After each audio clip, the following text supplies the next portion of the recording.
বাংলাদেশ জামায়াতে ইসলামীকে ভণ্ড ইসলামী দল বলে মন্তব্য করেছেন কওমি মাদ্রাসা ভিত্তিক সংগঠন হেফাজতে ইসলাম বাংলাদেশের আমির মহিবুল্লাহ বাবুনগরী। সোমবার চট্টগ্রামের ফটিকছড়ি উপজেলার নাজিরহাটে এক আলোচনা সভায় এ মন্তব্য করেন তিনি।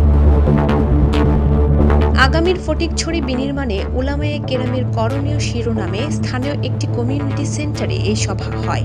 আয়োজক ছিল বৃহত্তর ফটিকছড়ির ওলামা মাশায়েখগণ।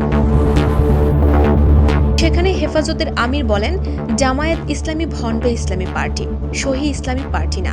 এটা শুধু আমি বলছি না, মুরব্বীরাও বলে গেছেন। জামায়াতে ইসলামীর ইসলাম হলো মওদুদের ইসলাম, আর আমাদের ইসলাম হলো মদিনার ইসলাম। মওদুদের ইসলাম করলে ঈমান থাকবে না। তিনি বলেন, তারা মদিনার ইসলাম নয়, মওদুদি ইসলাম প্রতিষ্ঠা করতে চায়। আমরা জামায়াতে ইসলামকে ইসলামী দল মনে করি না।